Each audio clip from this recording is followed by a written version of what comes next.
नमस्कार मंडळी, नवीन एका इंटरेस्टिंग व्हिडिओमध्ये सर्वांचं मनापासून स्वागत आहे. मित्र, महाराष्ट्रातील संजय गांधी निराधार अनुदान योजनेच्या लाभार्थ्यांपैकी त्यामध्ये दिव्यांग व्यक्ती असतील, विधवा महिला असतील, ज्येष्ठ नागरिक असतील, आजारी व्यक्ती असतील, या सर्व लाभार्थ्यांसाठी ही व्हिडिओ अतिशय महत्त्वाची आहे. कारण मित्रांनो, तुम्हाला मी या अगोदर सांगितलं होतं की जून महिन्याचे पैसे तुमच्या खात्यामध्ये लवकर का येणार आहेत किंवा का आलेले आहेत. कारण जे आपली सामाजिक न्याय विशेष विभागाची जी वेबसाईट आहे, ज्या ठिकाणी आपण आपलं डीबीटी स्टेटस चेक करतो किंवा आपल्याला हप्ता येणार कधी या संदर्भात जी नोटिफिकेशन असते, ती जी वेबसाईट आहे त्या वेबसाईटचं अपडेटचं काम सुरू होणार होतं. म्हणून तुम्हाला जून महिन्याचे पैसे लवकर देण्यात आले, परंतु काही लोकांना त्याविषयी विश्वास नव्हता.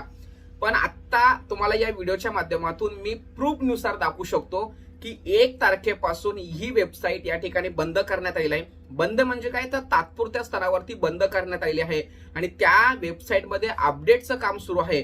आणि हे अपडेटचं काम सुरू असताना तुम्हाला त्या वेबसाईटवरती कोणकोणते काम करता येणार नाही, ती वेबसाईट कधी सुरू होणार आहे, किंवा सध्या स्थितीला तुमचा जो डेटा आहे किंवा ऍक्सेस आहे हा दुसऱ्या एखाद्या वेबसाईटवरती ट्रान्सफर केलाय का, त्या ठिकाणी आपल्याला काही बघता येणार का.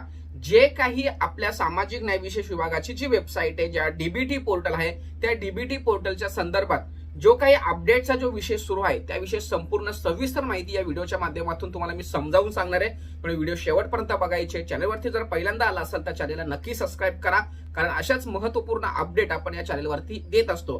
तर आता हे जे काही अपडेटचे जे काम सुरू आहे त्याविषयी संपूर्ण माहिती जाणून घेऊया.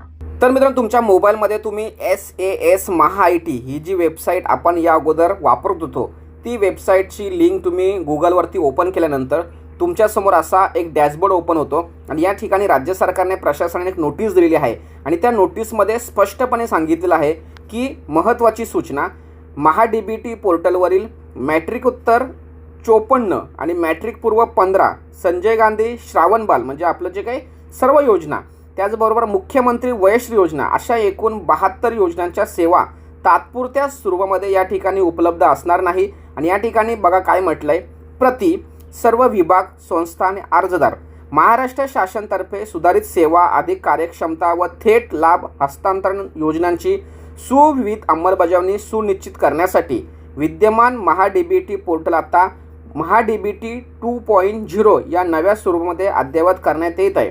आणि प्रणाली स्थलांतर किंवा संबंधित तांत्रिक कारणामुळे बघा 1 जून 2026 ते 15 जून 2026 या कालावधीमध्ये विद्यमान म्हणजे ही जी आपली पूर्वीची जी वेबसाईट आहे ती किंवा जे पोर्टल आहे ते विद्यमान महाडीबीटी पोर्टलची सेवा तात्पुरत्या स्वरूपामध्ये अनुपलब्ध राहतील याची सर्वांनी नोंद घ्यायची. म्हणजे आता ही जी वेबसाईट आपली जी पूर्वीची होती ती किती दिवस बंद असणार आहे, 1 जून 2026 ते 15 जून 2026 म्हणजे 15 दिवस ही वेबसाईट या ठिकाणी बंद असणार आहे.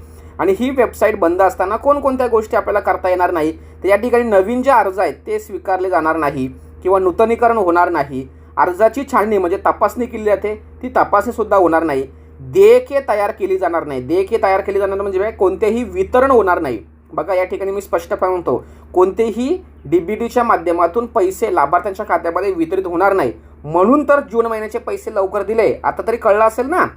त्याचबरोबर MIS अहवाल किंवा संबंधित सेवा या ठिकाणी उपलब्ध असणार नाही. 1 जून 2026 पासून जे काही मॅट्रिक उत्तर, मॅट्रिक पूर्व आणि SAS आणि मुख्यमंत्री वयश्री योजनेसाठी अर्ज केवळ महाडीबीटी 2.0 या पोर्टलवरून स्वीकारले जातील. सध्या स्थितीला आपल्या संदर्भात नाही आहे. त्याचबरोबर या ठिकाणी बघा, विद्यमान महाडीबीटी पोर्टलवर वरील योजनांसाठी नवीन अर्ज स्वीकारण्याची प्रक्रिया 1 जून 2026 पासून बंद केली जाणार आहे. आता ही त्यांच्यासाठी, पण आपली जी सामाजिक न्याय विशेष विभागाचे जेवढेही लाभार्थी आहेत त्यांचे फॉर्म स्वीकारण्याची प्रक्रिया सुरू आहे. कुठे, आपले सरकार सेवा केंद्र या पोर्टलवरती, बरोबर आहे, किंवा सायबर कॅफेमध्ये जे माही सेवा केंद्र असतात त्या ठिकाणी या फॉर्म भरले जातात. त्या ठिकाणी सध्या OTPचा प्रॉब्लेम आहे, पण त्या ठिकाणी काही अडचण नाही आहे. परंतु त्या ठिकाणी बघा, स्थलांतराच्या या कालावधीमध्ये अर्जदारांना त्याचे मागील अर्जाचे तपशील महाडीबीटी 2.0 पोर्टलवर पाहता येणार नाही. म्हणजे कदाचित तुम्हाला असं वाटेल की या पोर्टलवरून सगळा डेटा त्या ठिकाणी ट्रान्सफर केला आहे, कुठले, महाडीबीटी 2.0. मग त्या ठिकाणी आपल्याला आपला डेटा चेक करता येतो का, तर येणार नाही. लक्षात ठेवा, सध्या स्थितीला काहीच आपल्याकडे ॲक्सेस नाही आहे. 2025-26, 26-27 या शैक्षणिक वर्षासाठी अर्ज केवळ महाडीबीटी 2.0 पोर्टल सादर करावेत. म्हणजे तिथे स्कॉलरशिपसाठी हा विषय आहे. परंतु अशा पद्धतीने मित्रांनो, जी आपली जी सामाजिक न्याय विशेष विभागाची जी महत्त्वपूर्ण वेबसाईट होती, ज्या ठिकाणी आपण सर्व काही चेक करायचो, स्टेटस चेक करायचो, आपलं स्टेटस ॲक्टिव्ह आहे किंवा नाही, किंवा कोणत्या योजनेमध्ये आहोत, आपला ॲड्रेस असेल किंवा योजनेचा रजिस्टर नंबर असेल, ज्या काही गोष्टी होत्या त्या सर्व आपण या ठिकाणी चेक करत होतो. परंतु आत्ता मात्र तुम्हाला सद्यस्थितीला 15 दिवसापर्यंत हे चेक करता येणार नाही. आता या संदर्भात तुम्हाला हा जो डेटा आहे, हा डेटा वेगळ्या साईटमध्ये कुठल्या वेगळ्या साईटमध्ये चेक करता येणार आहे का? त्याची जी काही महा DBT 2.0 आहे त्या ठिकाणी तर नाही आहे. मग काही पर्याय आहेत का याविषयी नक्की आपण माहिती देणार, किंवा हा जो डेटा आहे हा डेटा कशा पद्धतीने अपडेट होऊन येणार आणि आपल्याला नवीन नवीन सुविधा कशा पद्धतीने उपलब्ध होणार याविषयी ज्यावेळेस ती वेबसाईट अपडेट होऊन येईल त्यावेळेस आपण नक्की तुमच्यासमोर ठेवणार. पण लाभार्थ्यांना माहीत पाहिजे की आता सद्यस्थितीला DBT पोर्टल जे आपलं पूर्वीचं होतं किंवा जे चालू आपण वापरत होतो ते या ठिकाणी बंद झालेलं आहे. त्यामुळे नक्कीच तुम्हाला त्रास होणार आहे. परंतु ही माहिती तुम्हाला असणं खूप गरजेचं आहे. काय हे पोर्टल बंद केलं आहे, त्यामध्ये काय बदल केला जाणार आहे याविषयी संपूर्ण सविस्तर माहिती या ठिकाणी मी सांगितली.